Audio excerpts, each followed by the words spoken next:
Policy Coordination Group. And what we are going to be doing here over the next few minutes is we are going to be giving you a very brief introduction about UNEP, UNEA, who we are and what we do, so that all of you understand that what we are going to be going to be doing over the next few days and the next 2 weeks to be in specific. So I'm going to call over my co-facilitator Sharon to give you a very brief introduction of what UNEP and UNEA is.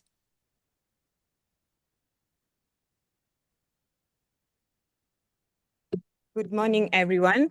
My name is Sharon Mutende. I'm a co-facilitator of the Policy Coordination Working Group. Oh, sorry about that. I'm a co-facilitator of the Policy Coordination Working Group for Children and Youth Major Group to UNEP. And I officially welcome you to Nairobi. Karibu sana. We are happy to have you here. And so I'm going to start by telling you a little bit about UNEP and UNEA, and a few things about the Policy Coordination Working Group. So for UNEP, UNEP is the United Nations Environment Program. It stands for the United Nations Environment Program, and it's the leading global environment authority that sets the global environmental agenda worldwide. And the role of UNEP is promoting the coherent implementation of environmental dimensions of sustainable development in the United Nations system. And it has 6 areas of concentration, which are namely climate change, post-conflict and disaster management, ecosystems management, environmental governance, harmful substances, resource efficiency or sustainable production and consumption. UNEP works closely with 193 member states and representatives from civil society, businesses, and other major groups and stakeholders. So for you to find more information about UNEP and the work of UNEP, you can go to www.unep.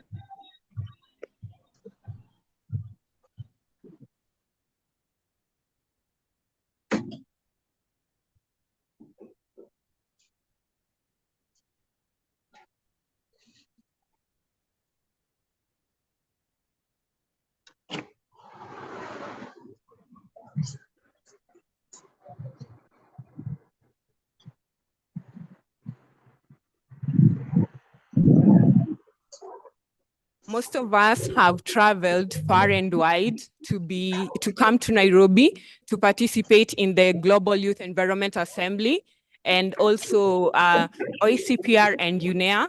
So it's paramount for us to understand what UNEA is and the role that UNEA has, the mandate that UNEA has.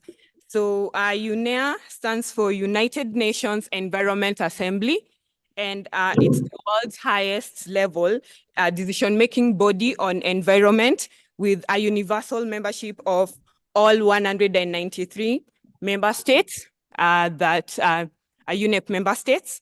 UNEA meets biannually in Nairobi, Kenya, to set priorities for global environmental policies and also to develop international environmental law that is very paramount in the functioning of UNEP and also for environmental governance. And UNEA was formalized in 2014 and was preceded by the Governing Council of UNEP, which was composed previously of 58 member states.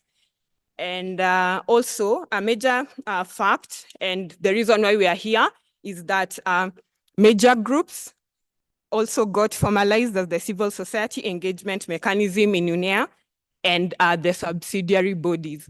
You can also find all this information on the UNEP website. So I'm going to invite Aishwarya, who is my co-facilitator, to take us through the Children and Youth Major Group, our functions, and what we do, and how you can become a member if you are not yet a member. Thank you.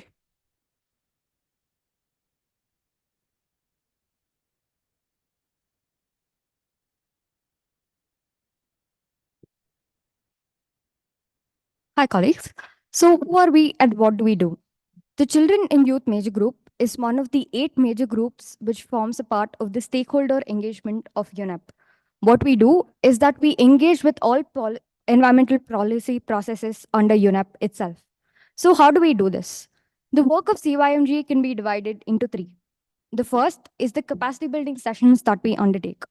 Of all work that CYMG covers, we conduct various capacity building sessions throughout the year for you to understand what UNEP is, to understand what UNIA is, how CYMG contributes to UNEP and UNIA, and also how we can contribute to processes under UNEP other than UNIA itself.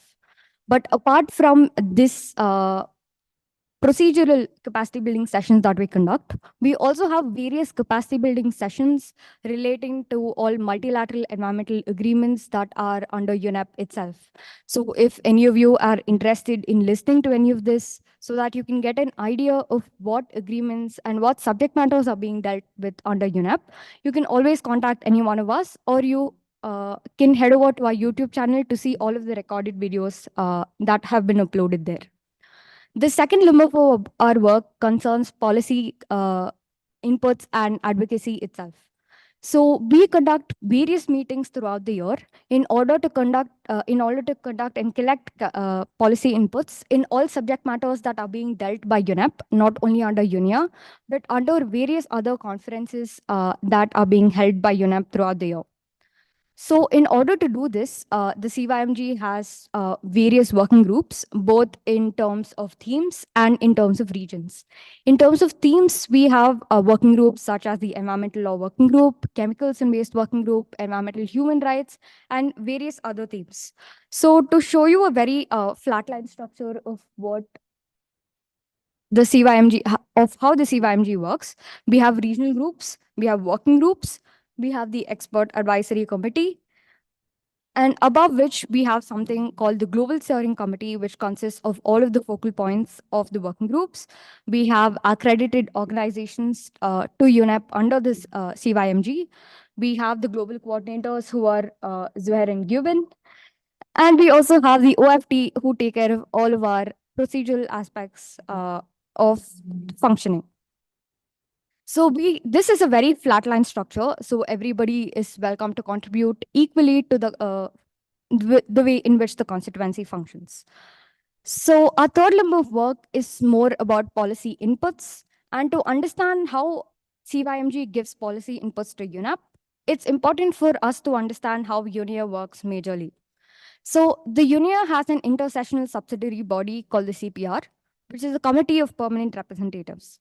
So this committee of permanent representative consists of representatives from all member states to UNEP. And this CPR meets 4 times a year and has committee meetings 4 times a year and subcommittee meetings almost every month to table resolutions, negotiate them, and discuss them up till the UNIA session itself.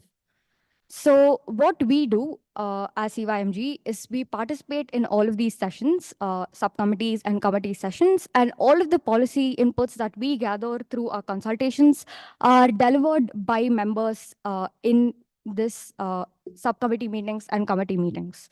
So to put it very short, this is our engagement in CPRs and the UNIA itself. So over the course of the next few days, we'll be having the open-ended committee of permanent representatives, which is the last round of negotiations between the member states before UNIA. And the CYMG will be sitting there in order to give all of the inputs that we will be collecting over the next 2 days in the OACPR, as well as UNIA 6. So so in summary, this is the work that we have been doing. And to give you a very short brief of what we will be doing over the next 2 days, is that we are going to have various thematic sessions that will help you understand what the CYMG is involved in. And we'll also have various rounds of consultations in relation to the resolutions that are introduced in UNIA 6. So there are around 20 resolutions and 2 draft decisions that have been introduced by the member states and to be discussed in both OECPR and UNIA 6, and we have scheduled consultations for that. And apart from that, we have also scheduled consultations for the Global Youth Declaration. So, what is the Global Youth Declaration?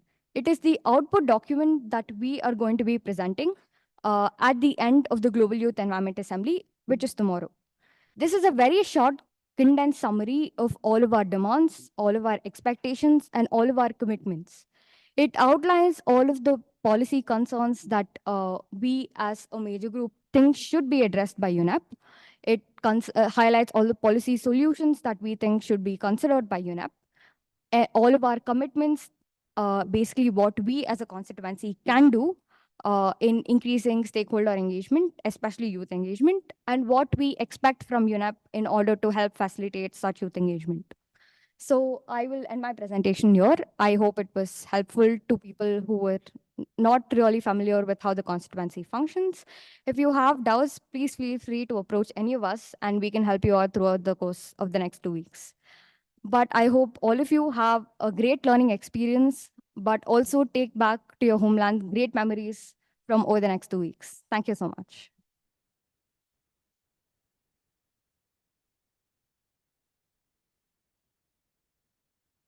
I expected to hear a better round of applause. I'm sorry it started off as a lecture, but well, I have to apologize that it started off as a lecture, but you're about to get an icebreaker soon. So let's brace up for that. And I take this opportunity to welcome some keynote addresses from our high-level representatives that we have on the podium. And I'll quickly be starting off with Mr. David Munene, who has a long profile. I'm sure that you'll be excited to meet him after this. You probably didn't even bother to meet him before, but immediately after after this opportunity, you'll be trying to get an opportunity for that. So David is the African regional facilitator in the major groups and stakeholder group within the major groups and stakeholder facilitating committee. So I welcome you, David, for you to give your keynote address. Thank you.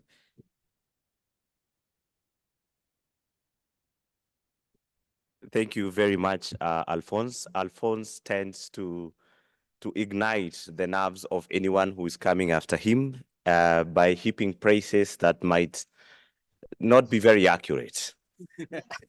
Good morning, colleagues.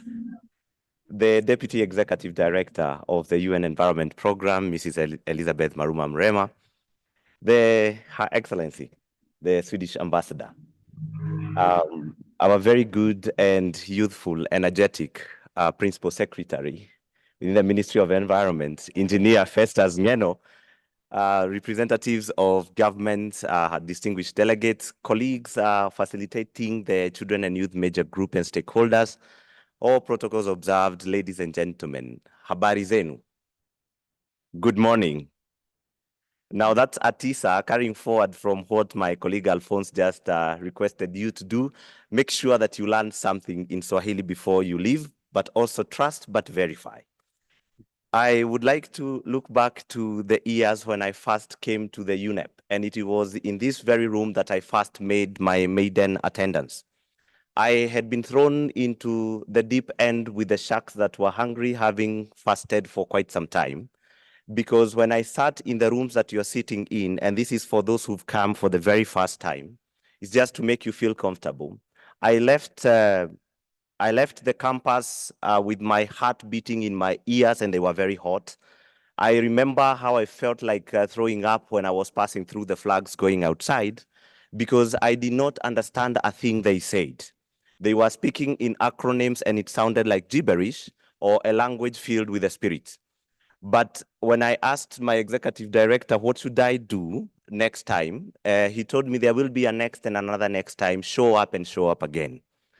This is my request to those of you who have come to the campus for the very first time. Never forget this moment. It will be a moment for you to pay forward to colleagues who will be coming in for the very first time next time and relying on you. Learn as much as you can, take your time, but be intentionally present. When I look back to 2022, in the uncertainty that was caused globally by the COVID pandemic, we were looking at how young people could congregate ahead of an important policy-making forum.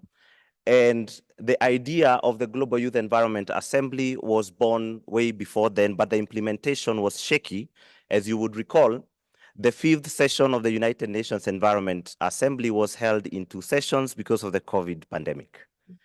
And when it was organized, the Catholic Youth Network for Environmental Sustainability in Africa, which has been one of the most consistent partners to the Children and Youth Major Group, and indeed a constituent member of the same, took up the role of assisting with the logistics.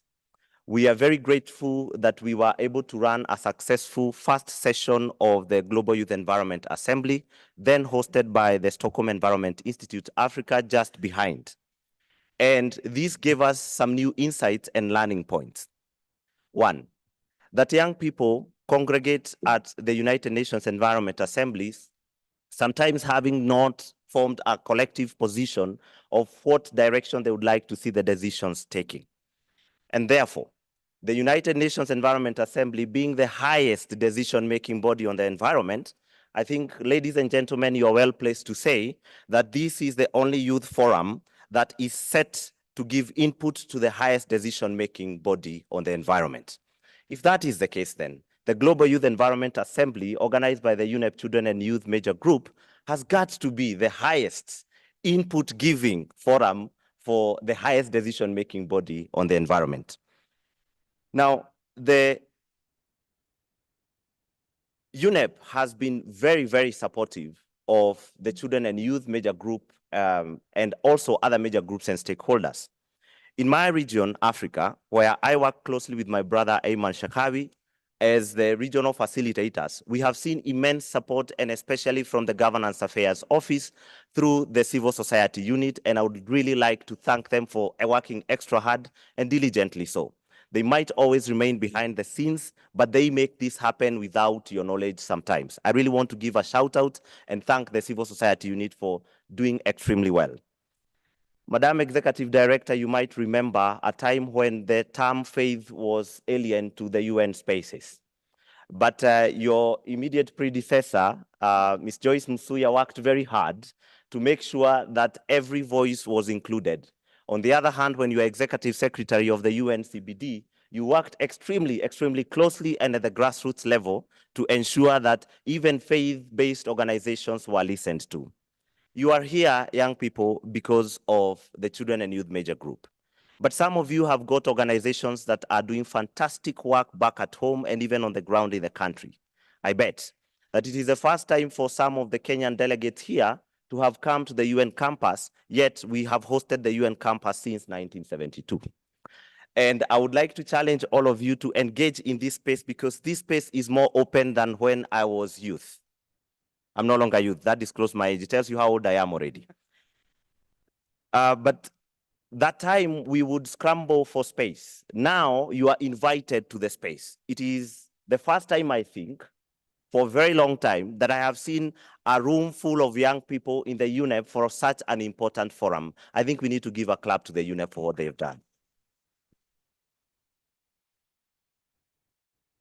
Even with the support of other partners and member states, I would not forget the immense support that was granted to the Children and Youth Major Group by the government of Sweden. They have always remained a strategic partner and have come through even in the darkest hour of preparations. When we were running the logistics of Stockholm Plus 50 behind the scenes and working together to put together the first Global Youth Environment Assembly, it was the glimmer of hope that came from Sweden that gave the push and the thrust that we have been able to keep up to maintain this momentum. So thumbs up to the government of Sweden, and we please invite you to also engage with other member states to also carry forth the same spirit. I know it is as contagious as a flu can be. We also would like to invite you, colleagues, to remember that this space is accessed through accreditation. please, if your organization has got international scope or international reach, get accredited to the UNEP as soon as possible. The more the merrier in the major groups and stakeholders. Accreditation in the UNEP, I can say, is the most seamless accreditation I've ever attained for my organization. Those who have it would tell you it is the easiest to accomplish. This is a moment to reflect, to remember that you are not here in your individual capacity as a young person. I am not here in my individual capacity as David Munene, because it is not by divine ordination that I am here, but it is because I represent a bigger number of people who are not here. In Africa, the youngest continent on the planet, it means therefore that if you're standing as an African or any other person from the global south, you've got an opportunity that millions, hundreds of millions of other young people did not get. It would be a wasted opportunity if we got to the Global Youth Environment Assembly and you did not get to learn anything and you did not get to influence any decision. Back in our times, again, my age, we used to cry for space. Now the space is granted to young people. Please come to the United Nations Environment Program and get your accreditation. You are all tech geniuses, better than an outdated computer scientist like myself. And I imagine just the click of a few buttons, you would be able to find accreditation via UNEP. The Catholic Youth Network for Environmental Sustainability in Africa, where I serve as programs manager, remains extra committed to support the implementation and the running of the Global Youth Environment Assembly. Excellencies, distinguished delegates, I would like to make now a very humble appeal to the UNEP and to member states present here. It would be such a great honor and a stride into the future if we could institutionalize the Global Youth Environment Assembly, so that we do not have to think about what we are going to do next time, but we can be able to already plan it alongside the UNEA calendar. Colleagues, there are about 2 weeks that feel like 10 years that are coming forth. These are the weeks of the open-ended Committee of Permanent Representatives and the United Nations Environment Assembly. The decisions and resolutions that will be passed on to the UNEA will only be discussed in more detail at the open-ended Committee of Permanent Representatives. If you have not registered, I think the extended deadline passed yesterday. But you've got contacts here and colleagues that you're going to meet who are already accredited and will be attending the OECPR and UNEA. Please pass on your input to them and make sure that the input is very constructive so that it can help on. How can you do that? Check out the resolutions that have been drafted and ask the policy coordination group, who do a fantastic job, to make sure that every young person is brought on board with policy making. Prepare and prepare and prepare well. We need the youth, we need energy and youth power now. Thank you, ladies and gentlemen.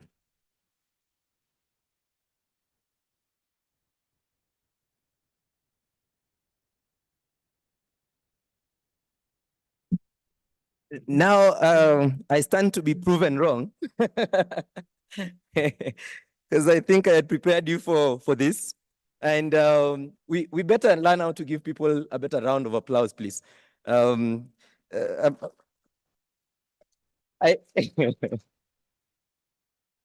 I'd not want to take the path of being a disciplinarian in the high-level opening segment, but I'm sure we are energetic enough and we just want to keep it going.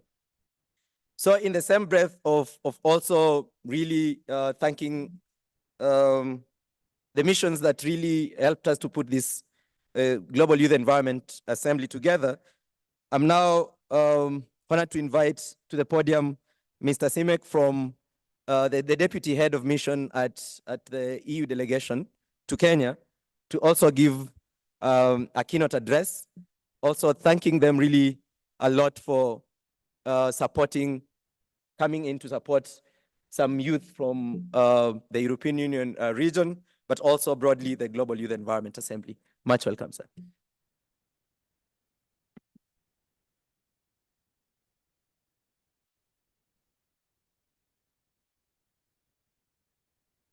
Thank you very Sorry, thank you very much.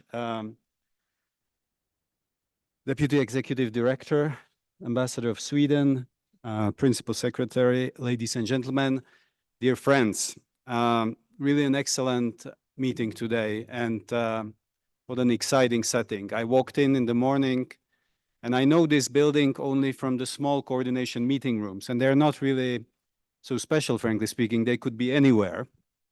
But then once you walk in here, you feel the energy. And I'm really, really pleased to be here, and I'm grateful for having this opportunity to address you today. I think as we heard already at the beginning, the United Nations Environmental Assembly is indeed the world's highest level decision-making body for matters related to the environment, and it sets the global environment agenda, provides the overarching policy guidance, and defines policy responses to address emerging environmental challenges. Now, this meeting is taking place here in Kenya, in East Africa, in Africa, on the continent where the impact of climate change and environmental degradation has massive consequences. I have been in this country only for 6 months, but I have already seen the heavy impact of extreme weather conditions that are affecting this region: droughts, floods, heat waves. And we continue to see the hardship that these events create for humans, for animals, for biodiversity. We're reminded over and over again about the significance of ecosystems to build wealth and societies. But of course, here in Kenya and in Africa, there is also hope. Hope that Africa, as the most useful continent, will drive the climate and environmental agenda forward. The voices of young people are being heard with increasing intensity. You offered contributions to UNEA 5.2 and also shared your ideas and suggestions at UNEP at 50 and Stockholm plus 50. Our host country, Kenya, is taking a visible leadership to tackle climate challenges.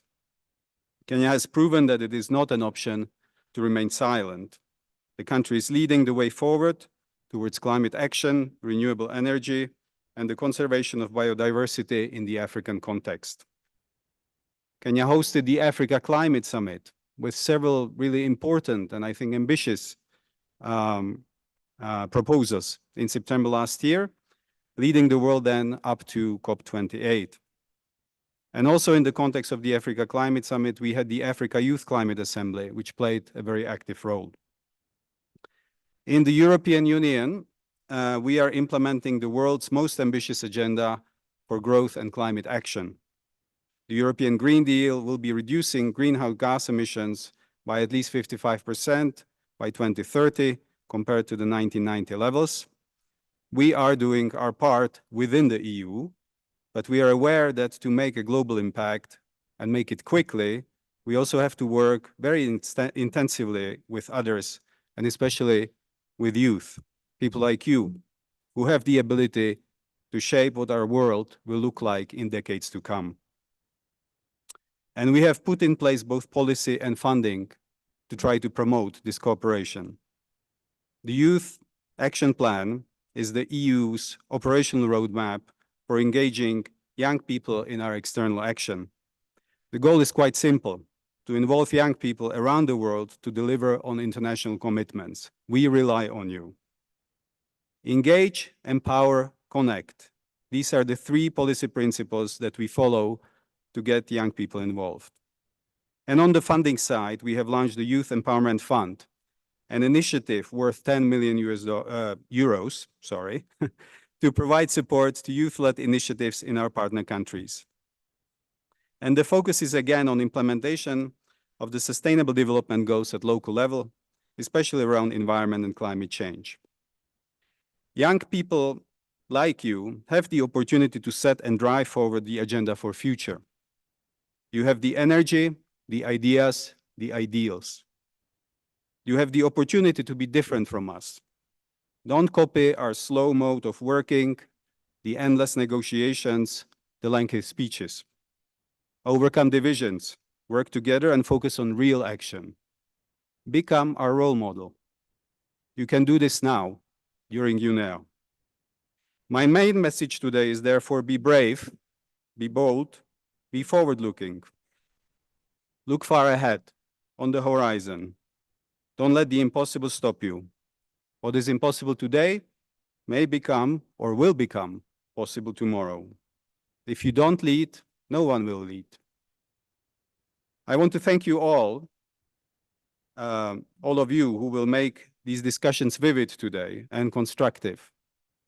I certainly wish you a successful meeting. The world needs you. We all need you. Thank you.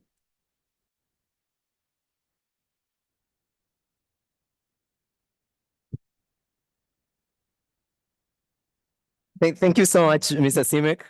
As I mentioned, that is I'm not well versed a lot with some of these wordings that are used in diplomatic circles, but I'm aware that I'm not the only one around. So essentially, he's the deputy ambassador for the EU delegation to Kenya. And apart from some of the things that he mentioned to us for us to consider, he also mentioned about commitment of the EU delegation to the youth, especially. And I think that's something that we really appreciate. We really appreciate the support that we've been receiving. And we only say that this is perhaps the start of the collaboration with the Children and Youth Major Group to UNEP and the EU delegation. So thank you for that. Again, also, from what I'm gathering around from the speakers, is that the youthful scheme of life is the most, it is the radiant scheme of life. It's the most coveted scheme of life. And we've just heard from David, kind of, I'm not sure he's so happy saying that he crossed the margin of being a young person. I think also Mr. Simek is also telling us of how we have an opportunity to be better than, well, his generation. I'm not sure very well that he speaks for other people in the room, but I think this is a message that is going around. Like we are in the most radiant scheme of life, and we have the opportunity to change a lot of things. So I take this opportunity now to invite one of our most one of our greatest supporters, I must say, and one who we also use that opportunity to, I must apologize, Ambassador, because we've got to use you as a punching bag most of the times when we are in trouble. I think also David mentioned that. And thank you so much for really coming in and supporting us, even when it's inconveniencing to do that. So I take this opportunity to welcome you to the podium to speak with our delegates. Thank you.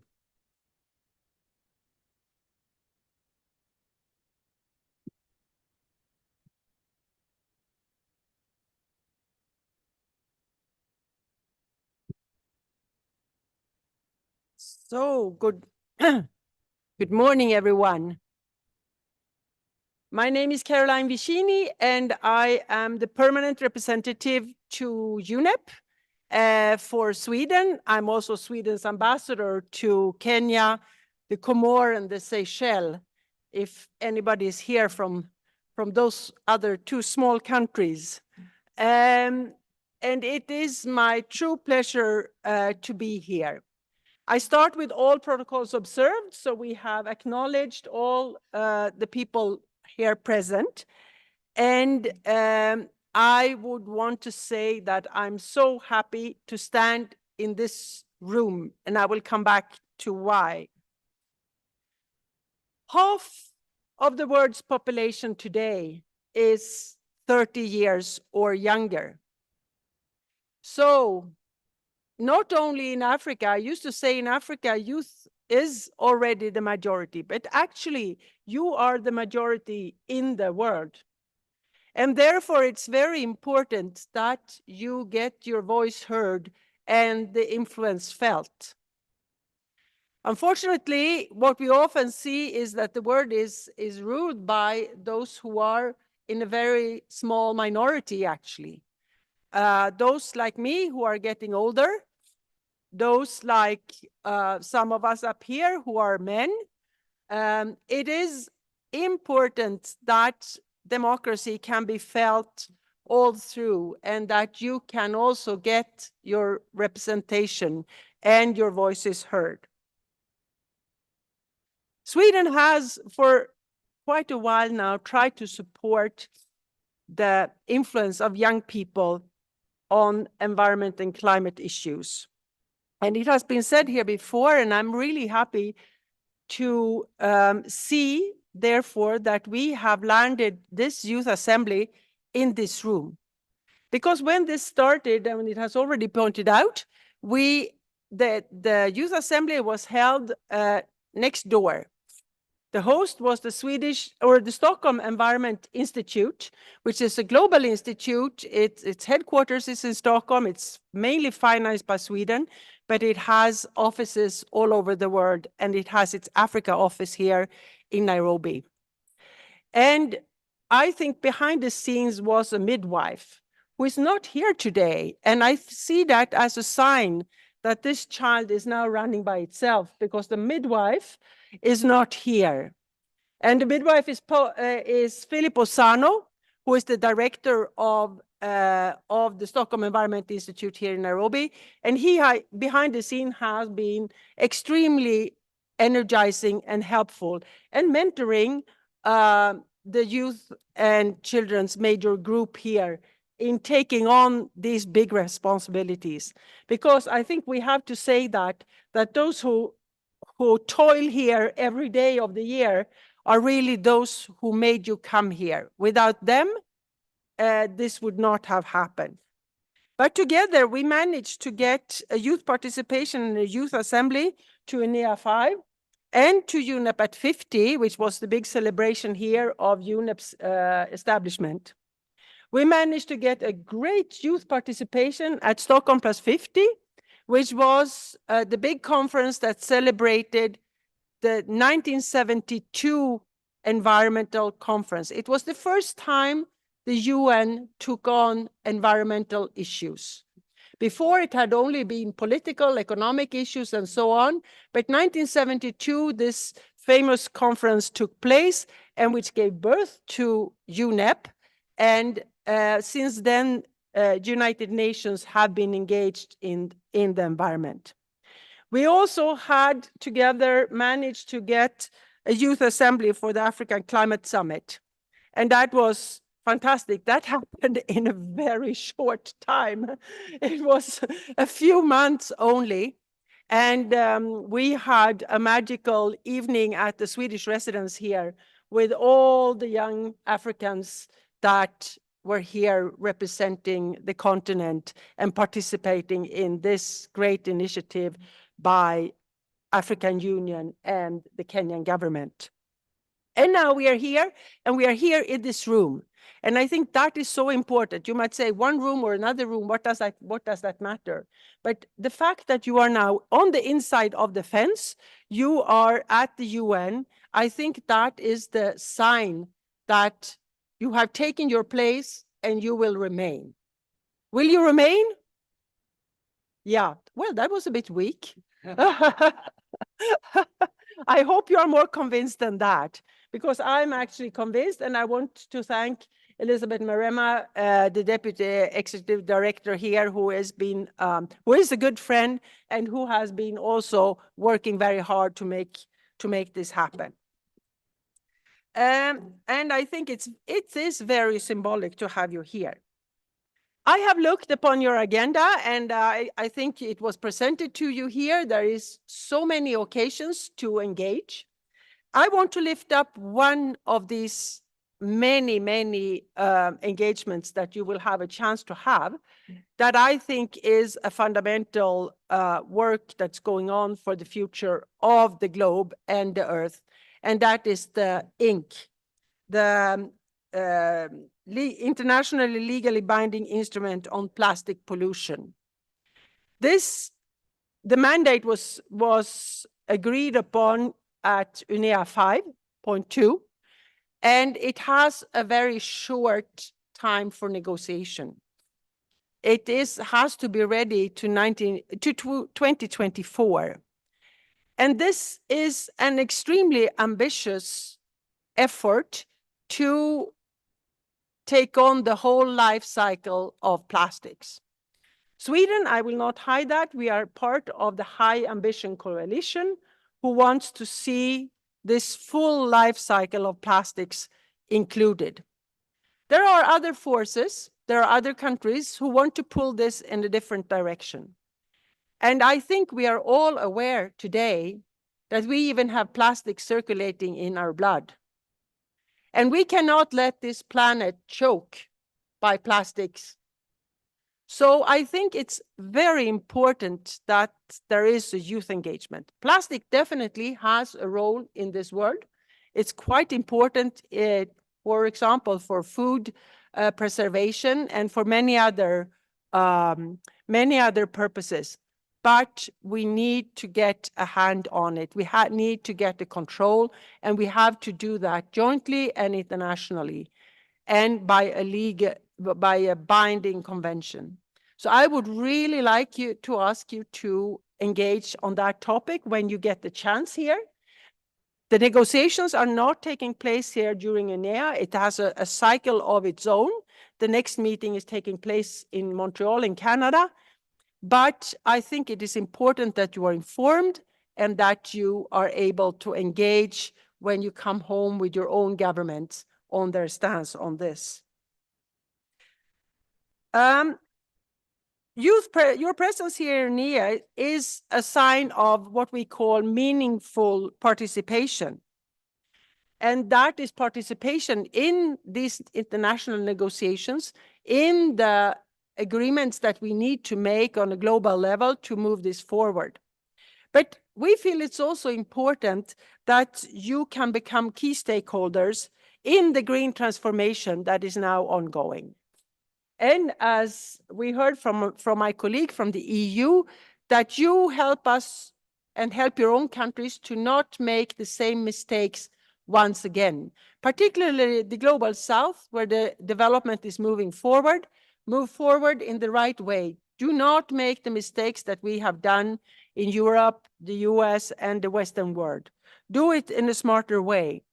And therefore, we organized together with the Children and Youth Major Group and Portugal a side event on March 1st, where we talk about the green skills and the youth's possibility to get jobs and to engage and also have a living, because many of you cannot live from coming to conferences like this, but it's also possible to have a living and work in this transformation if you get the right skills, if you get the right possibilities. I think that is a very important part of this. So you're all welcome to this side event on the 1st of March. And then finally, before I end, I want to acknowledge, this is called the Children and Youth Major Group. We have a few children in the room, and I'm really happy for the guardians or the parents who have chosen to take them here. I want you all to acknowledge them. Maybe they can raise up the children. I see two there. One up.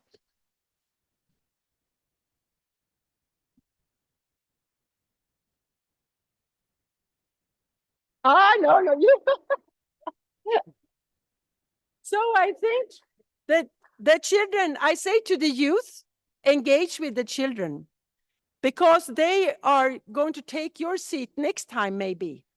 You know, it's a number of years between each YEA, and you can sit down, please.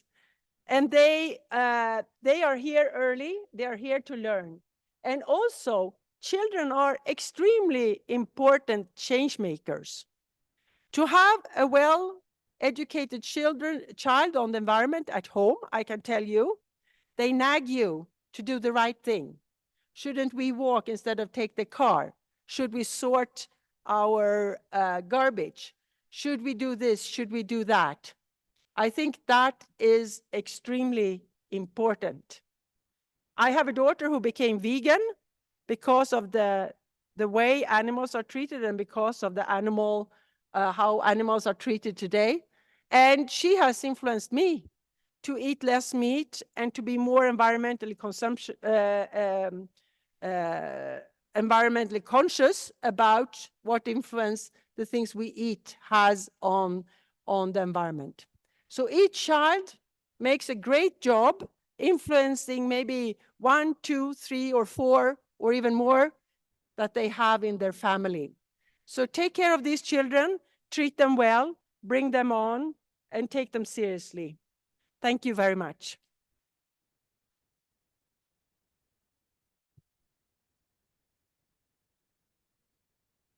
Thank you so much, Ambassador, for these words of encouragement and joining us in the middle of actually being unwell. So that actually means so much for us. And now I'm taking this opportunity to invite the Deputy Executive Director of UNEP, who also most of you must have engaged with her in the process of the Kunming-Montreal agreement that now we have to save biodiversity globally. And then she's a teacher, the perfect teacher of Swahili. So so much welcome, Elizabeth Mrema, and thank you so much for honoring us with your presence. Thank you.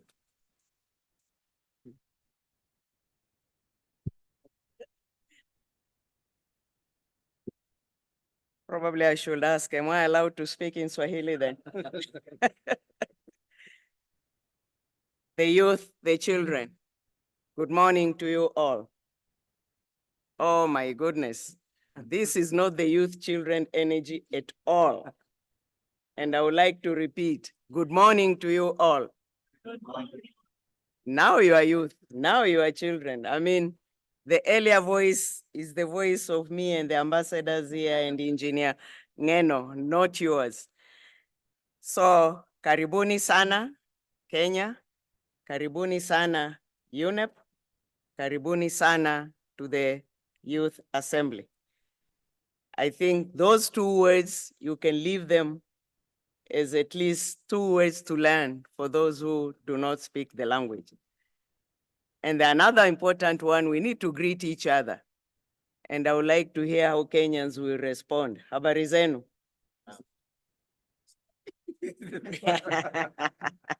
So again, an easy word. Simple, simple. Indeed, a pleasure to welcome you at this complex, the environment complex of the world. And I have to begin to sincerely thank the government of Kenya through our Principal Secretary, Engineer Ngeno, for hosting the environment agenda of the world in this beautiful, beautiful city and beautiful compound. We would not have been here if not the generosity and hospitality of the government of Kenya. And I think I'm not just speaking from nowhere. Those who are following up issues happening here will see how Kenya has been instrumental over the years on environmental issues. And I think it was mentioned here, the climate summit last year. This is among the few countries which has banned single-use plastics. And one will think developing countries difficult to do so. It has been done. And I'm sure those who flew from outside Kenya to here, they must have been reminded on the plane as it lands.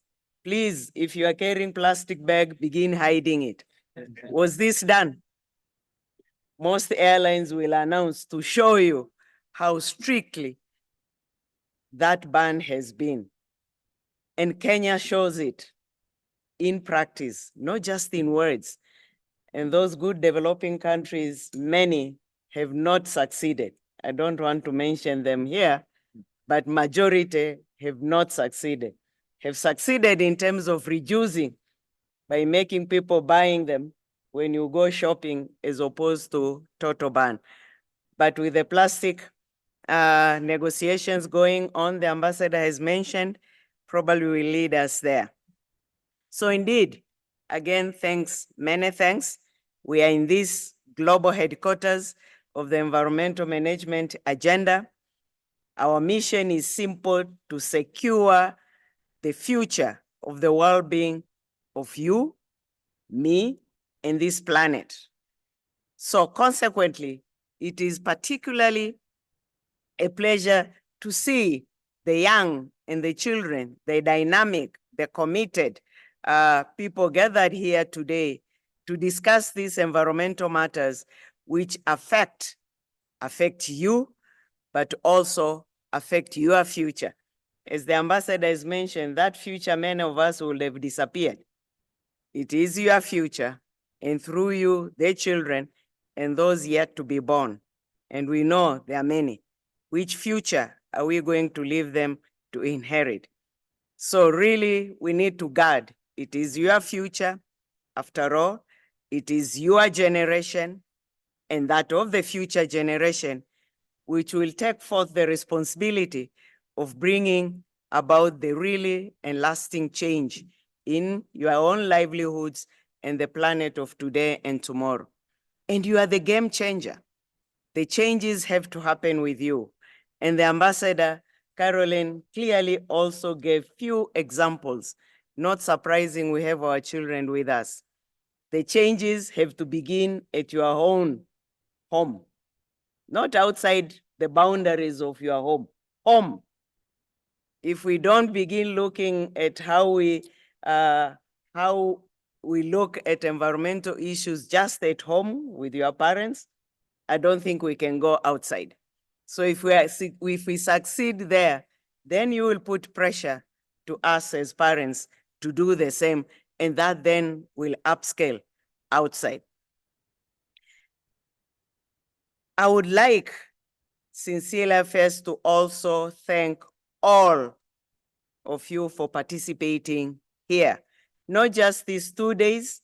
I've been reminded you are here for 2 weeks, or many of you for the next 2 weeks, because of that global environmental agenda issues to be discussed, for which you don't want to be left behind. And we don't want you to be left behind, because you are that future which we want you to remind us. So the moderators of this session, many thanks. You children, young major group representatives here, and we've been reminded here are just representatives. There is a whole battalion left behind. So when you live here and when you are here, they are not here, but they are part of you, and they should see those benefit, right? But we will not have been here if not for the generous support of our donors who have facilitated this event. Of course, Carolina has speak, the ambassador of Sweden, so many thanks, government of Sweden. Probably not represented here, but supported the government of France, the European Union, Deputy Ambassador, thank you very much. The Global Environmental Facility has supported you. And during UNEA, the Chief Executive Officer, Carlos, will be here himself, as well as the Konrad Adenauer Foundation has also supported you. So to all of them, sincere thanks, without which probably many of us or you will not have been here. The young people between the age of 15 and 24, you do account for 1/6 of the global population. So the world's young people today, literally 1.2 billion, are the youth and the children. If you were to put this in a context of a country, then probably you would have demanded a seat at the Security Council. Just the youth. So it is vital that you youth, you have a powerful voice, especially now on environmental matters, which will shape the world you will inherit. Delighted that the youth now are in the negotiation table of literary, and I can say with confidence, all environmental related negotiations, be the negotiations on plastics, be the global biodiversity framework, which was adopted a year ago, be the global chemical management framework adopted last September. You have taken your place. And that is why this Global Youth Environment Assembly is a crucial platform, because now here puts all the pieces together, while the other negotiations are specific to a specific issue. But all that comes together with here during the UN Environment Assembly and for you, this Youth Assembly.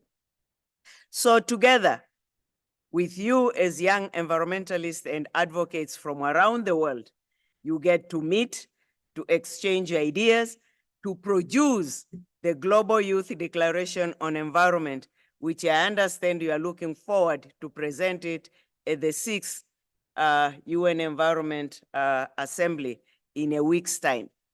And the ambassador has mentioned from tomorrow, no, a day after tomorrow, after your meeting, the technical experts from around the world on environment will be here to really deep down dive into the negotiations of the 20 resolutions already floating, being consulted and prepared. That is where your voice needs to begin. Your voice will not come after a week at the Environment Assembly itself, because you will be too late when the negotiations are already happening from Monday. So let us be there. Let us ensure that you take the place to close that generation gap and putting the needs and the interests of the youth front and center of these negotiations.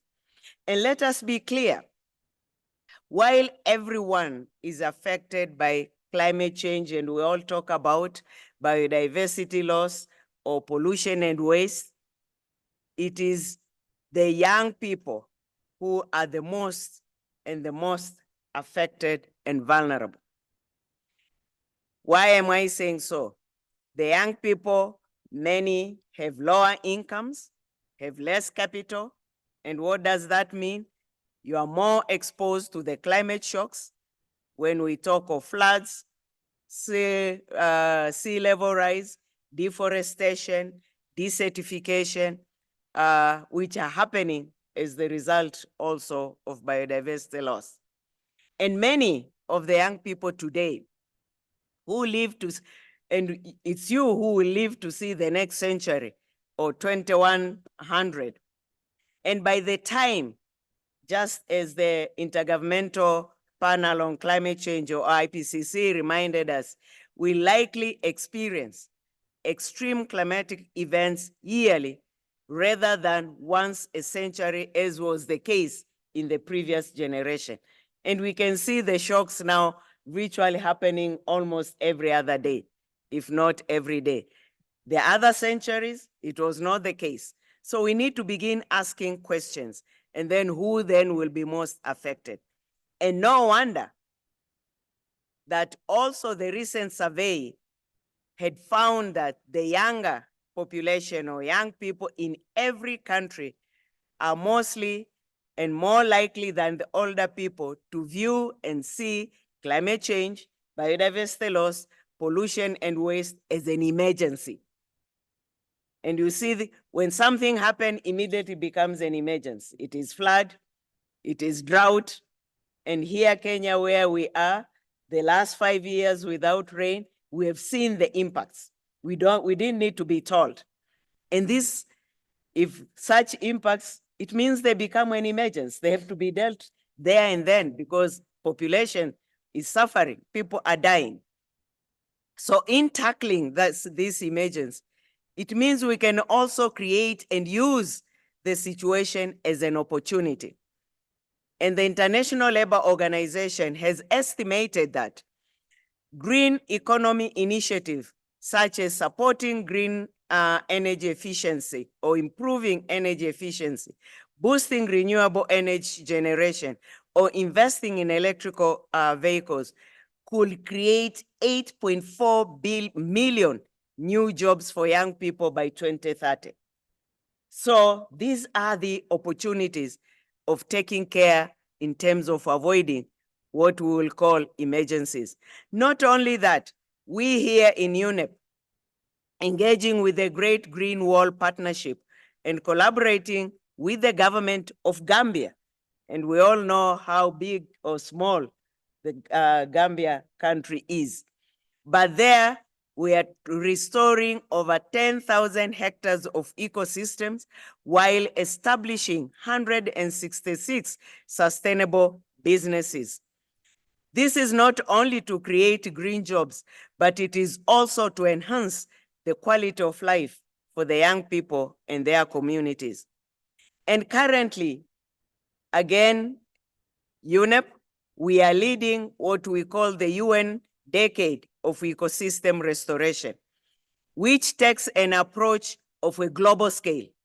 And by 2030, we are looking at restoring not just 15% of ecosystems in priority areas, but we hope we'll be able to cut extinction by 60%.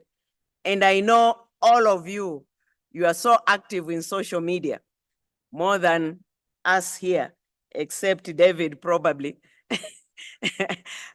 Can I ask you to just go to the hashtag Generation Restoration to find out what the UN Decade for Ecosystem Restoration is doing? Not only that, I will also like you, while you are at it, to check the Tide Tiners, where UNEP has helped to create the world's largest ever youth movement tackling plastic pollution, where over 800,000 young people have been given tools to reduce their own plastic footprints and to use that to convince their communities to do the same. And this is already happening in 50 countries. So again, you can sign up to it and be part of that movement. So as I said, your generation really understands the power of advocacy and campaign.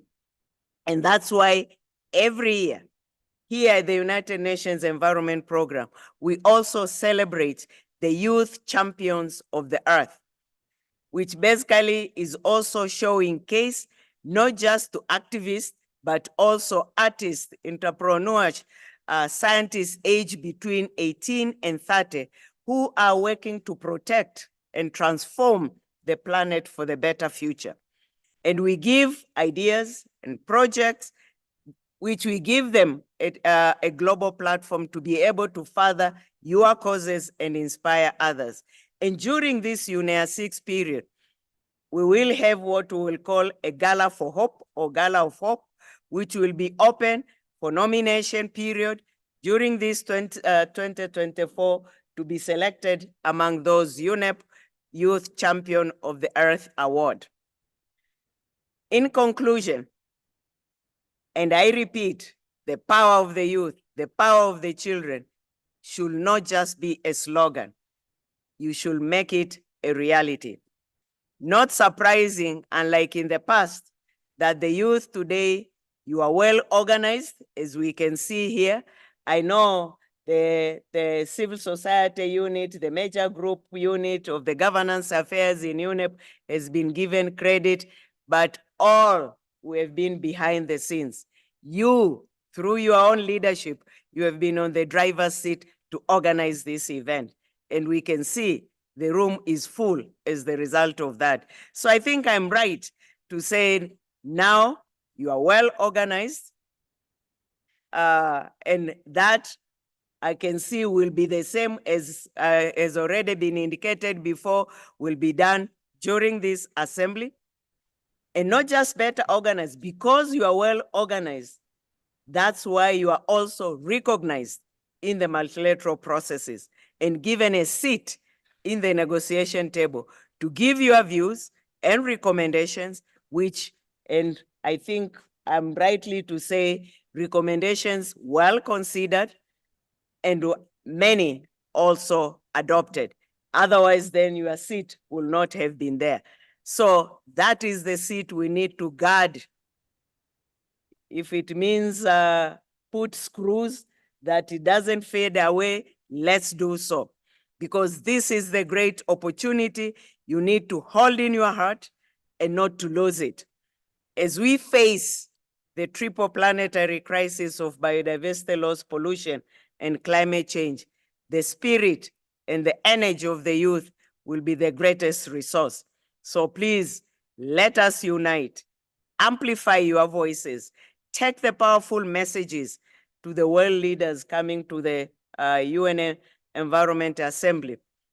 Because the future belongs to you, the youth, the children, and together we can shape the world that is sustainable, healthy, prosper, and flourishing for generations.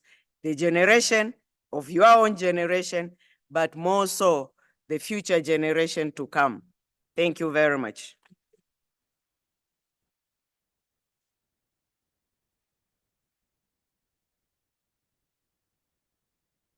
Thank you very much, Elizabeth Mrema. And at some point, I was trying to keep up with the opportunities that she was mentioning.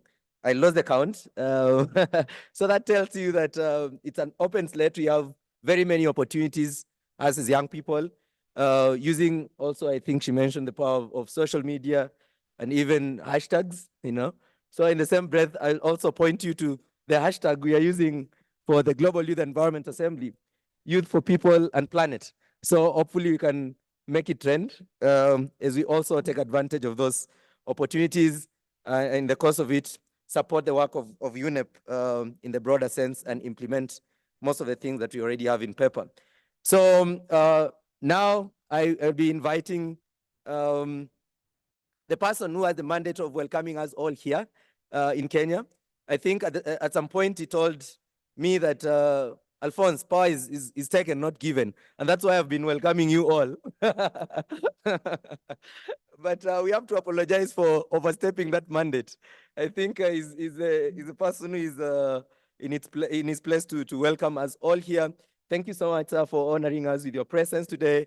And hopefully, the Ministry of Environment, Forestry and Climate Change of Kenya, being also and the government of Kenya being the host country for UNEP broadly, will incorporate our outcomes of this Global Youth Environment Assembly, as well as pushing it around in the community of nations that will be congregating here in the next week.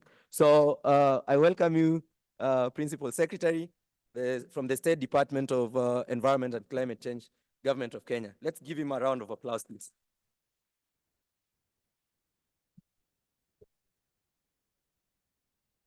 Thank you so much, Alphonse, for welcoming me. My good friend, the Deputy Director of UNEP, Elizabeth Mrema. There's my also other good friend, whom we've worked very long, Swedish Ambassador Caroline Vizzini. Our EU representative, who is a Deputy Ambassador again, CIMEC. And the major group facilitator, David Munene. Senior government official, to the youth and the children in the room, distinguished guests, ladies and gentlemen, good morning. And welcome to Kenya. Yeah, thank you so much for this opportunity. It gives me a great pleasure to be amongst you this morning. And I want to associate myself with the comments that have been mentioned by my predecessors. That we are glad that we are hosting this Global Youth Environment Assembly, and of course, as a host country, hosting the UNEA. And I take this early opportunity to welcome you all to Nairobi. As you are aware, Nairobi is the only city in the world with a national park. I hope you are aware that there is a park. In fact, this described that it is a city under the sun. So on the onset, as you enjoy the ambience, and we appreciate UNEP headquarters being here in Kenya, that you can also take your time out to enjoy what the city offers or Kenya offers in this place. You are aware that His Excellency the President of the Republic of Kenya, Dr. William Samoei Ruto, has always welcomed you home. He has always insisted that you originated from here. So when you come here, we tell you welcome home. And I think he demonstrated, and I think at the INC 3 here, he had promised that the visa requirements, fee will be abolished. And I think that has been done. So for you to come back home, you don't need a visa. You just come back home. You don't need to pay anything. And we appreciate that has been done. And we really thank you. Also, you will notice that with your Kenyan brothers here, you might find them, they usually walk fast. It is their nature. This is a home of marathoners and runners. So you need to keep up with the pace. But of course, we are sad in the last 1 week. We lost our hero, the world record holder of marathon. So that is where the genes come from. So you will find that as you walk through the campus here, you find that the Kenyans you might think that is their nature. They are walking, that is the slow pace that they have. But you will find that you will have to be running after them. So thank you so much, and I appreciate for being here this morning, this Saturday morning.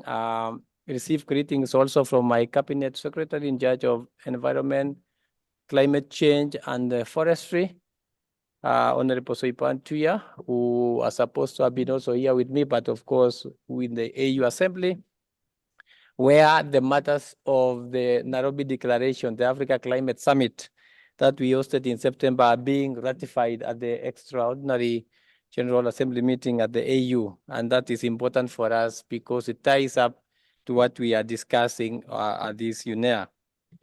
As a host country of the United Nations Environment Program, Kenya has been taking several steps to ensure that the smooth organization of the United Nations Environment Assembly, UNEA 6, while ensuring that the resolutions that address the most important environmental crises faced by us today are being implemented. And I want to confirm with my good friend, the Executive Director, Deputy Executive Director, we have been in these in the ministerial meetings, and I was just whispering to her that I think we are very ready to host the UNEA 6, and I think with this, you being here, I also demonstrate that we are quite ready to do that. The Children and Youth Major Group to UNEP constituently embodies the principle of intergenerational equity, the idea that present generations have a responsibility to ensure that future generations inherit a world that is sustainable, just, and prosperous against the planetary crisis of pollution and waste, the climate change, and biodiversity loss. Indeed, and by advocating this for policies and initiatives that prioritize the long-term well-being of our planet and its inhabitants. Each and every one of you present here or joining us online is creating a legacy of hope and resilience for the generations to come. And I want to associate with my comments of the Ambassador Carolina when he recognized the children. In fact, at the meeting that we had in the morning with the youth, I asked them, so where are these children? No, they only came themselves as the youth. But it is important that the children also are at the core of our conversations. During the engagement with the stakeholders in the roadmap to this UNEA, I'm proud to note that the roadmap, the children and the youth have been very active. This gives us hope, knowing that there is a generation that is working to course correct various environmental integrity issues and to take up the challenges that come up with it.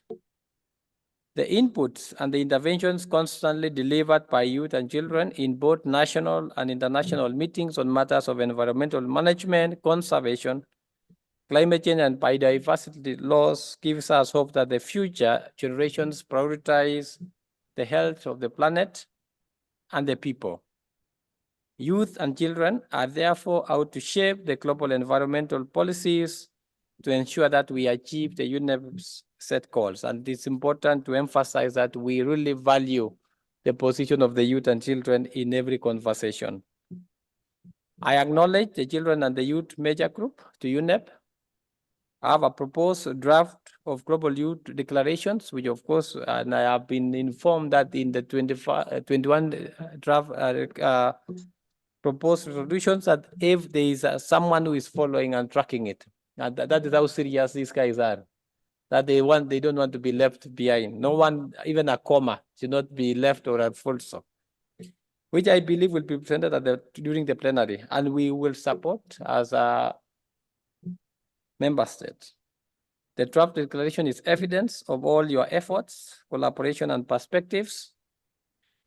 And having said so, the inclusion of the policy concerns like inequities of impacts and green finance and policy solutions like conflict of interest and resource efficiency also highlights the nuances of the bigger problems faced by all of us.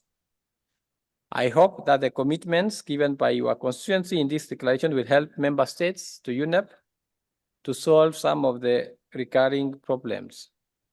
In Kenya, we are keen on youth and children inclusion in policy formulation and planning, implementation, and even the reporting mechanisms. At the State Department of Environment and Climate Change, where I lead, we have meaningfully been engaging with the youth in environment and climate change matters across the country.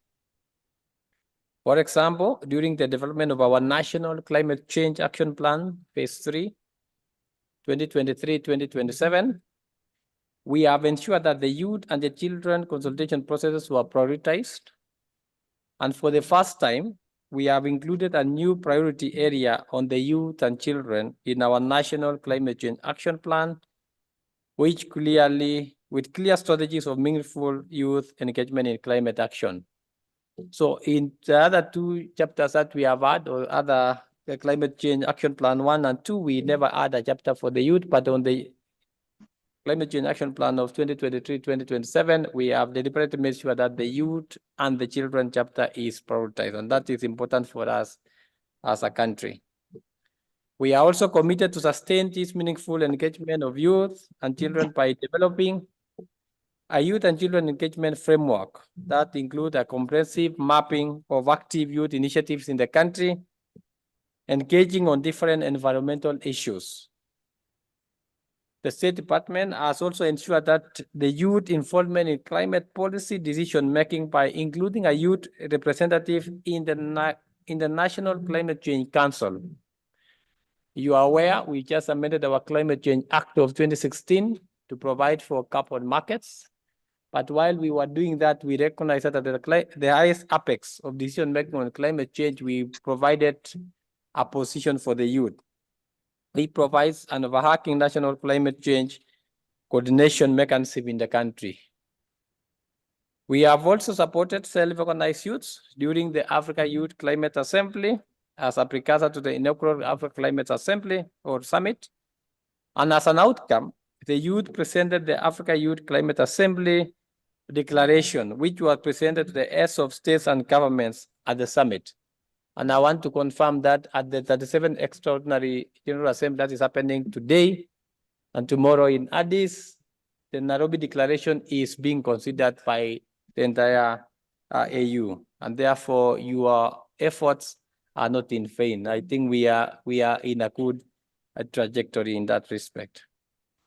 That the youth are proven over and over again that they are willing, ready, and capable to take lead in effective actions that will tackle climate change, biodiversity loss, and pollution, as demonstrated by their efficient self-organization, ambition, and inspiring initiatives.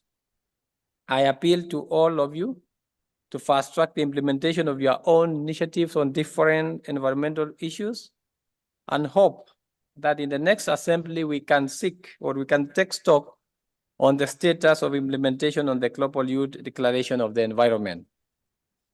As I conclude, ladies and gentlemen, I would like to express my support to the children and the youth major group in the extension for all your active engagements. The government supports and prioritizes the engagement of all stakeholders, and I believe all of us together can tackle the structural barriers, including limited access to resources, information, and decision-making processes that continue to hinder the full participation of children and youth in global governance structures. I will be looking forward to receiving your concrete outcomes from this global assembly for various actions at our various platforms. It is now my honor and privilege, ladies and gentlemen, to declare the Global Youth Environment Assembly 2024 officially open. Thank you so much. Asanteni sana.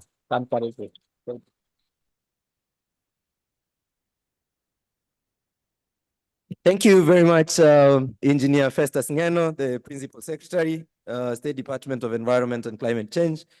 And now I will also want to say that the high-level officiating segment is also officially closed. And I'll now invite Alejandro, who is going to lead us in the official photo of marking this opening. So Alejandro, please, you can lead us through. We are kind of running out of time in the other sessions that are coming up. So we will seek your indulgence in making sure that we move with the speed that we need to. Thank you. Thank you, Alphonse. Hey, everybody. Good morning. Just a quick instructions. We are going to take the picture in the stairs outside. So please, I would request all of you to kindly go and take yourselves a place in the stairs facing down, because the banner is going to be up. And then, of course, the picture is going to be taken from down to up.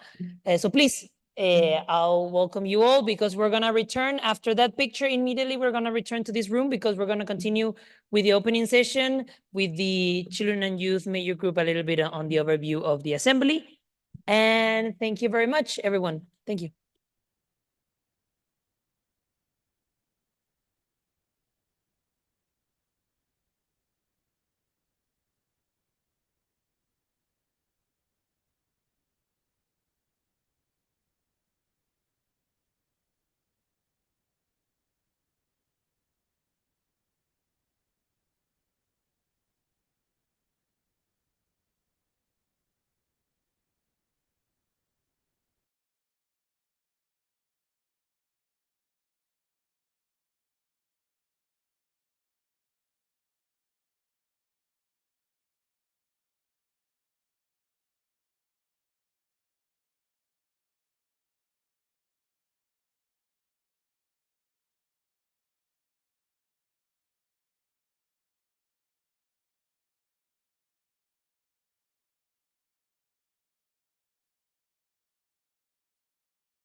Hi, Mara. We can now see you.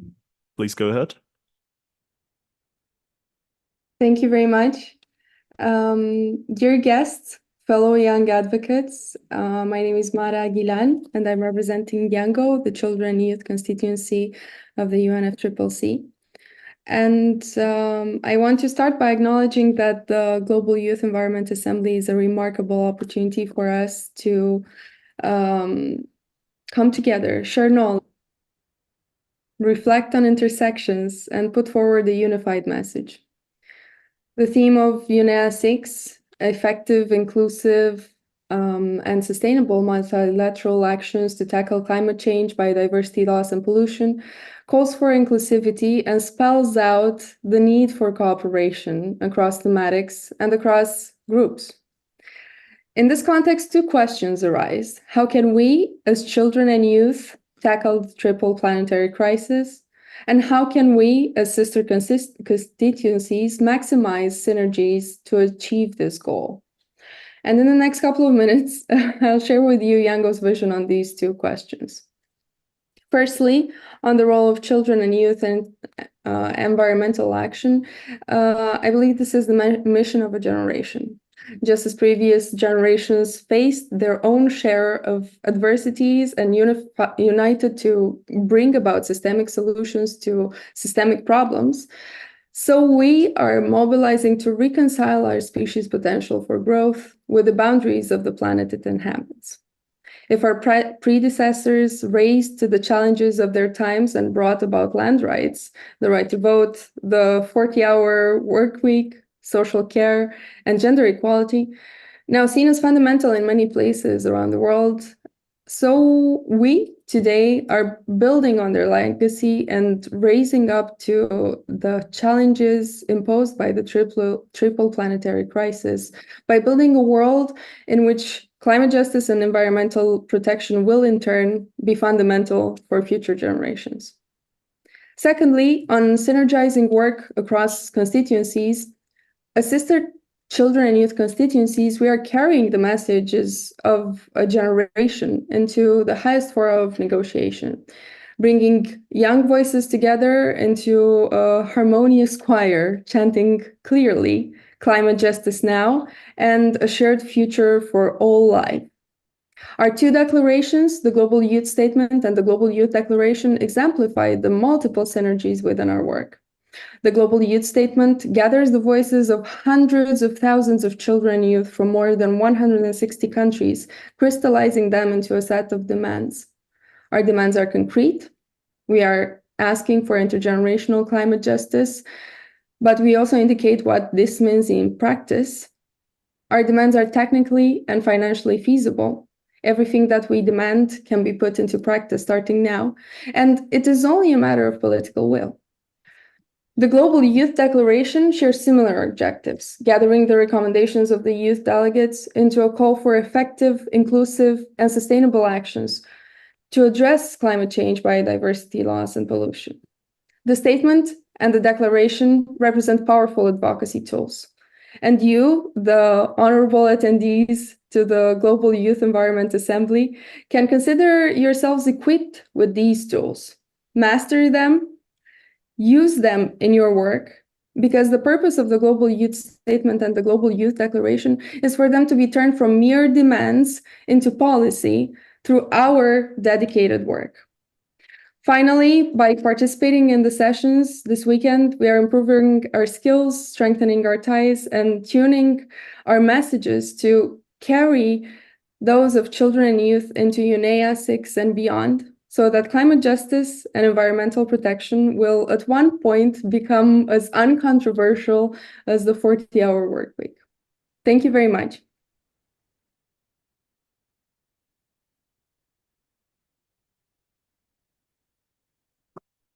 Thank you very much, Mara.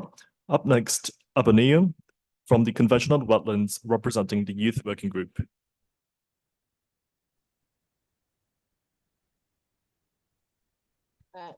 Good morning, everyone.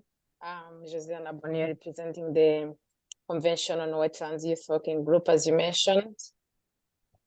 It is an honor to be here and participate in this excellent and unique platform that seeks to bring together young environmental enthusiasts to participate in crucial discussions that influence the global environmental agenda.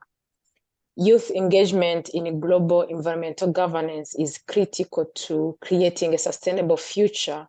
And as it was stated here before during the high-level opening, as young people, we are often the most affected by environmental issues such as climate change, pollution, and biodiversity loss. So by actively being involved in discussion making, our unique experiences and insight can contribute to more effective and inclusive solution. So our voices and perspective could ensure that the decision and actions taken at the global level truly reflect our needs and aspiration of a future generation. And this is why it is crucial to be clear and precise on what information we are including in this Global Youth Declaration on addressing the triple planetary crisis. We are not just the future leaders, we are also current leaders. So the Convention on Wetland has adopted a resolution on strengthening Lamsa connections through youth. And as a result, a youth working group was created and mandated to advise on mainstreaming youth engagement in governance and decisions to promote the wise use and conservation on wetlands. We strive to create synergies and collaboration with other youth-led organizations in order to encourage countries and world leaders to include young people in the environmental global governance and to provide the capacities needed for young people to be included in the decision-making process. So we look forward to continuing and engaging and supporting such crucial platform like the Global Environmental Assembly. So today, as we discuss our role in dealing with global pressing environmental issues, it is also imperative to recognize equipping young individuals, equipping ourselves with the necessary knowledge and skills to participate meaningfully in such space of environmental decision making. And this youth declaration will be just doing that, will be the opportunity and the tool to use for that purpose. So we can empower ourselves, contribute to and contribute effectively towards ensuring an effective, inclusive, and sustainable multilateral action. Together, let us embark on this journey towards creating a brighter and more resilient future for the generation to come. Thank you so much. Asante sana.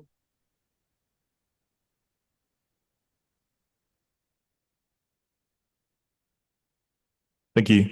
Up next, we have Kevin, Steering Committee Member of the Global Youth Biodiversity Network.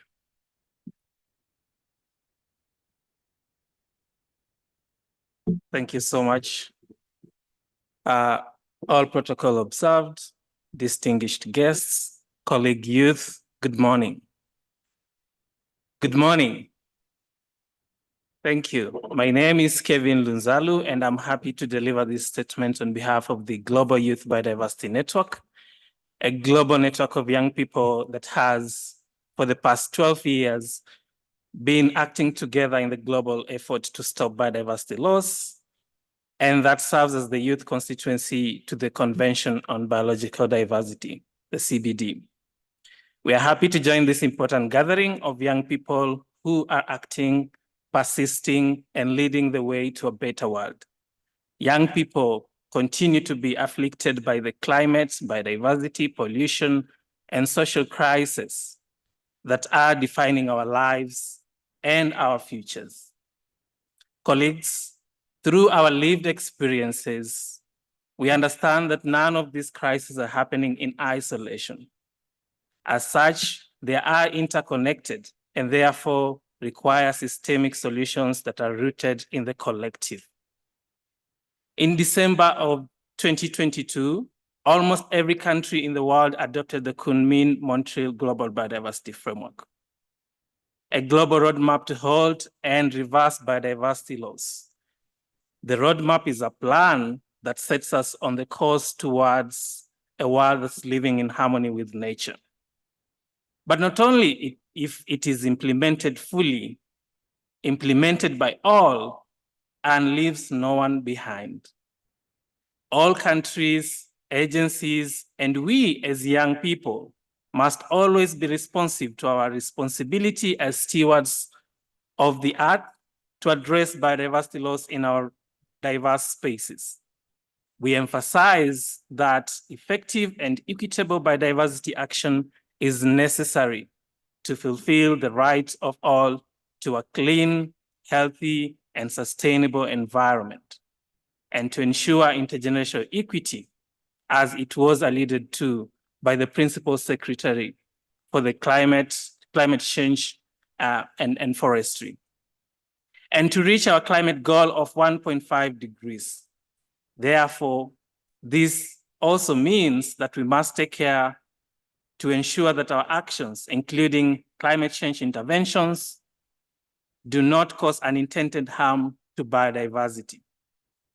The Kunming-Montreal Global Biodiversity Framework, colleagues, and its goals and targets are relevant for all of us to be guided towards a holistic action to address our planetary emergency. Delegates, this is a historical time with a far-reaching, diverse, and powerful movement of young people like yourselves acting for the transformation and changes that are in our present and future, enabling young people to genuinely and meaningfully engage in the process of shaping environmental policies stands as a critical imperative in combating the biggest challenges our generation is facing. And as young people, we must continue to nurture ourselves and our communities as a culture of care, compassion, and collective well-being so that we can sustain our movement. As I conclude, may we not lose sight of the need to address the root causes of the social ecological crisis of today. In our environment mission, we must be committed to our calls for justice, equity, and peace, and for an end to same unsustainable and unjust systems that are endangering our future. By standing together with those in the most vulnerable situations, as we all can relate, especially if you are from this wonderful continent called Africa, a better world will undeniably be within our reach. Thank you so much. Asanteni sana, and welcome to Nairobi. Karibuni sana.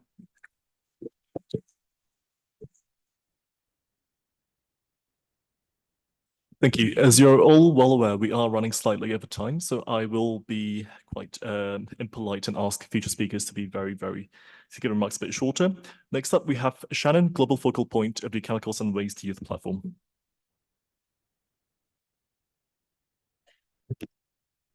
Thank you very much for the floor, and good morning, everyone.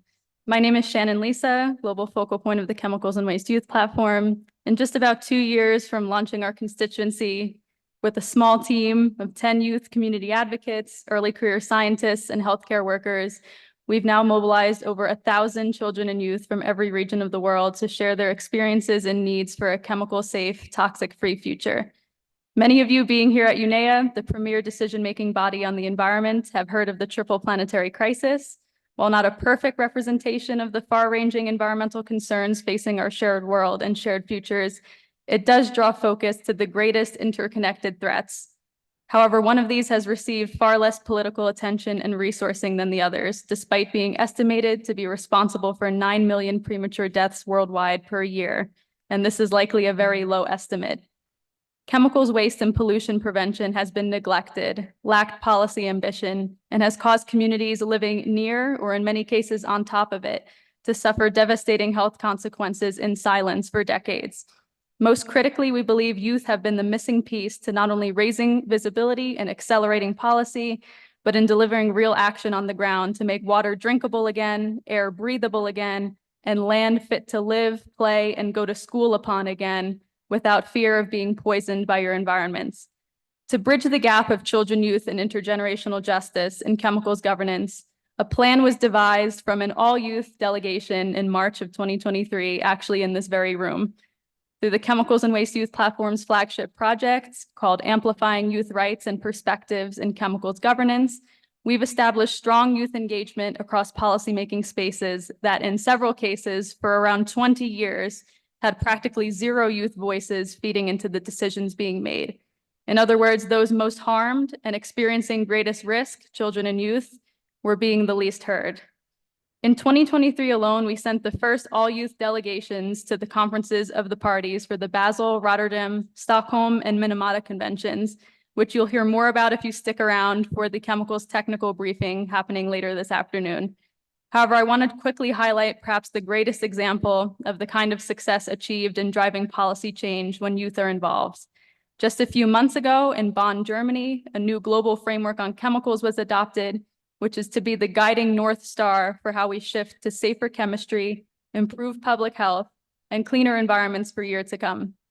Our youth delegates between the ages of 16 and 30 were active in the negotiation room, proposing real text recommendations, presenting conference room papers, and co-sponsoring resolutions that made it into the final policy framework adopted at the 5th International Conference on Chemicals Management in September. We thank the CYMG for the spirit of collaboration with its sister constituencies here at the Youth Environment Assembly and through to YEA. We need to see this continue with all of you in the room, joining together with us to ensure that our futures are built with children and youth at the center, not as an afterthought. Behind these children and youth signs, we are the human faces of the need for a bold and effective progress to be made on the environment here at YEA 6. And I encourage those apprehensive to begin on their own journey to engage in environmental science and policy spaces like this, to consider this Dr. Bren Brown quote: "Stories are just data with a soul." I challenge you to tell the stories of your community or any community where those accounts are not told enough, and hold those whose job it is to protect human health and the environment accountable. Environmental protection goes beyond numbers and figures. It is human. Don't feel like anyone needs to give you permission to advocate for our shared environment. Thank you.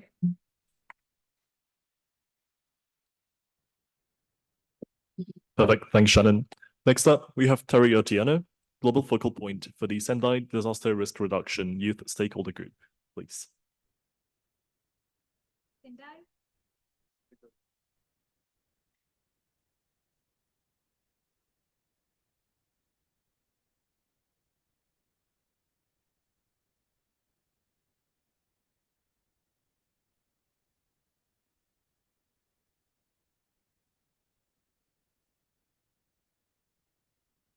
The Sendai Stakeholder Children and Youth Group is a sister constituency to the UNEP one. And we advocate for a prevention-oriented approach because we are born of the Sendai framework that is based on resilience and mitigation on all hazards. The children and youth strive to leave no life behind. Embracing biodiversity ensures the survival of countless species and safeguards essential ecosystem services upon which human societies rely. The youth hold this key to safeguarding our planet's biodiversity and have been engaged in advocacy and capacity building initiatives. With our passion, innovation, and collective power, young people can drive significant change in protecting and restoring ecosystems worldwide. As Sendai Stakeholder Children and Youth, we know the risk landscape of our world is rapidly evolving, placing risk-informed policies and resilience-building programs at the center of our recommendation for conserving the Earth. Disasters undermine sustainable development, often setting back decades of hard-won achievements.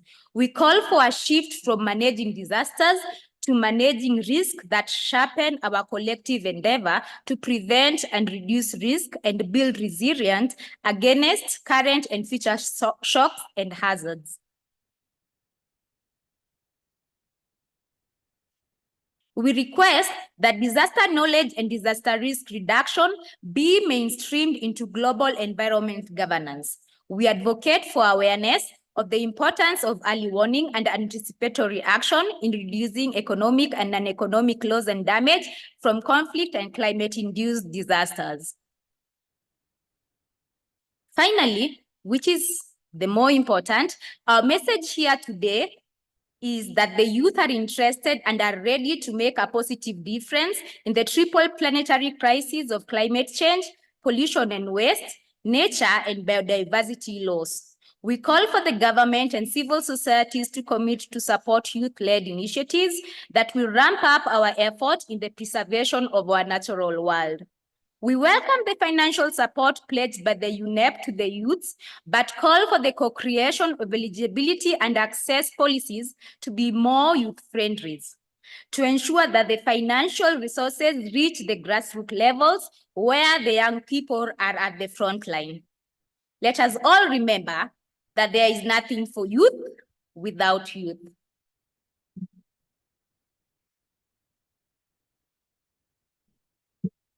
Thank you, Terry. Next up, we have online Bensasi Hotang, Global Focal Point for the UN Forest Forum Major Group for Children and Youth. Bensa? Thank you for the floor. Thank you for giving us the opportunity to deliver our statement on behalf of Major Group Children and Youth for the United Nations Forum on Forest. My name is Bin Sarsihotang.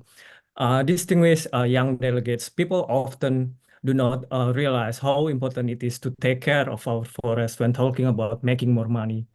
This causes a lot of bad things happen to our climate and environment. For example, last year, a huge area of about 18 million hectares of forest in Canada got burnt. That's like 70% of the whole United Kingdom's area.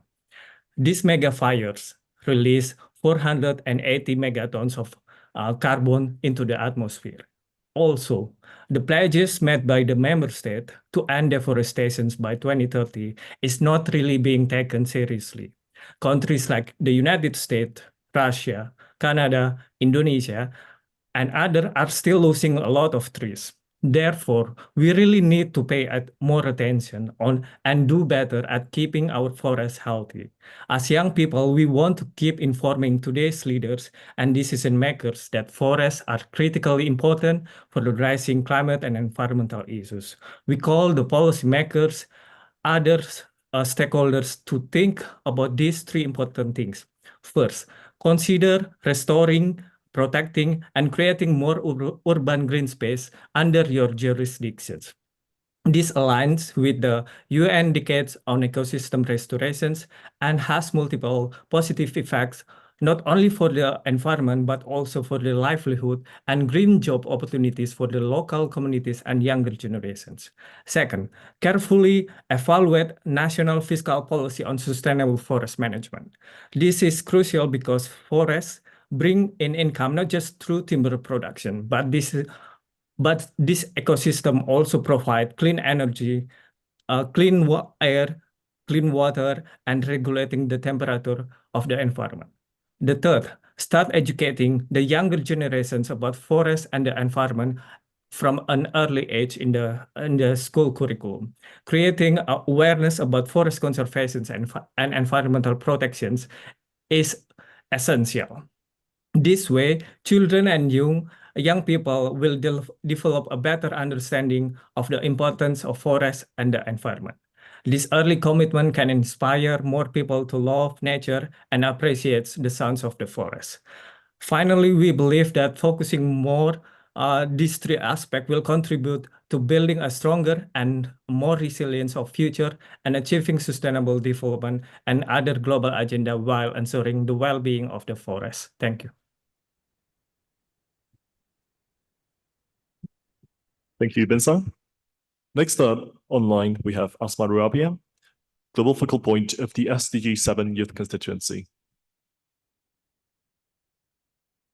Hello, everyone. Are you able to hear me? Yes, we can hear you. Awesome. Thank you so much. So happy to be with you today and joining online. Dear esteemed delegates and fellow youth advocates, my name is Asma Robhia. I'm from Tunisia, and I'm honored to address you today as a global focal point for the SDG 7 Youth Constituency, a dynamic force committed to advancing sustainable energy within the major group for children and youth. Our constituency is more than a gathering of passionate individuals. It's a vibrant community that actively engages in knowledge sharing, capacity building, policy advocacy, and transformative youth action. At the heart of our mission lies the recognition that the energy transitions must be shaped by the diverse voices and visions of young people and children. We serve as the formal engagement mechanism for youth participating in UN and UN-related processes, focusing specifically on energy topics. Through our collective efforts, we strive to bridge the gap between the aspirations of youth and children and the policies that will define our shared energy future. In particular, I'd like to draw your attention to the critical issue of energy access in Africa. The impact of reliable and sustainable energy on the continent, especially among the youth and children, cannot be overstated. Many African nations face unique challenges, and addressing energy poverty is fundamental to unlocking opportunities for the younger and future generations. Our constituency is dedicated to delivering policy advocacy statements at prominent energy forums, amplifying the voices of young people, children, and their unique perspectives on a global stage.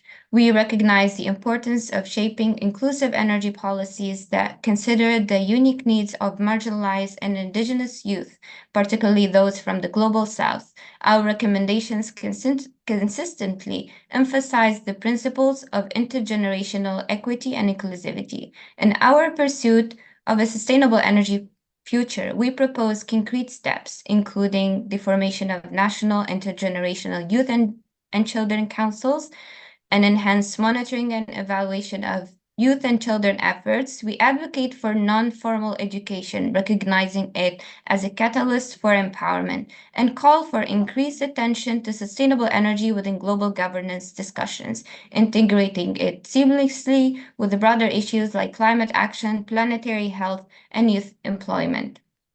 We firmly believe in the pivotal role of youth and children action in achieving not only SDG 7, but also other sustainable development goals and climate goals.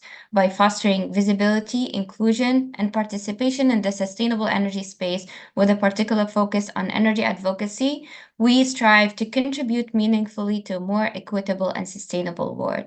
And I invite all youth participating today to join the SDG 7 Youth Constituency and join our mission. Thank you so much.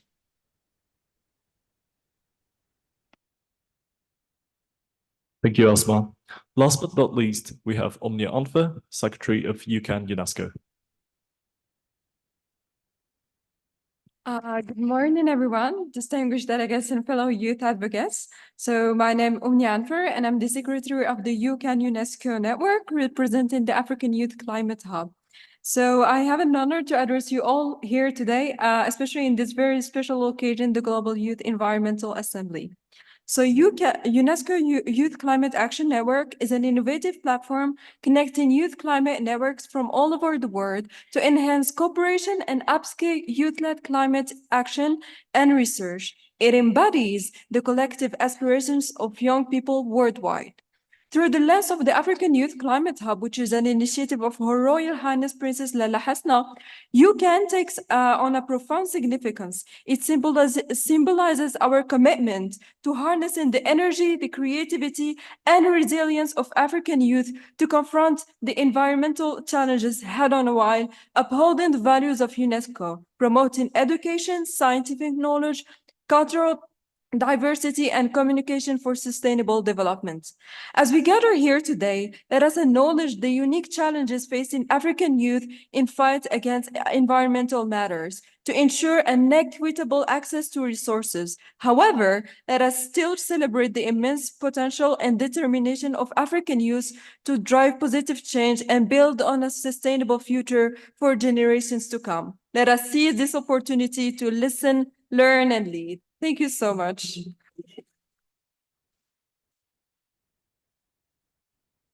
Perfect. Thank you very much, everybody, to all of our sister constituency representatives from across the world.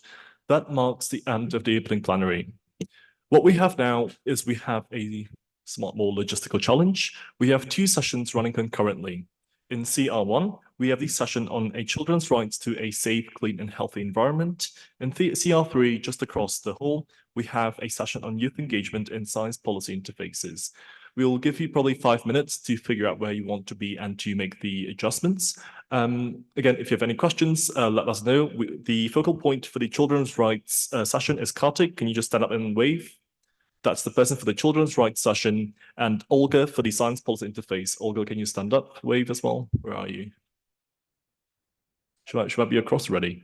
Fine, but okay, fine. The SPI session is across, children's rights here. That's all from me. Thank you very much for your attention.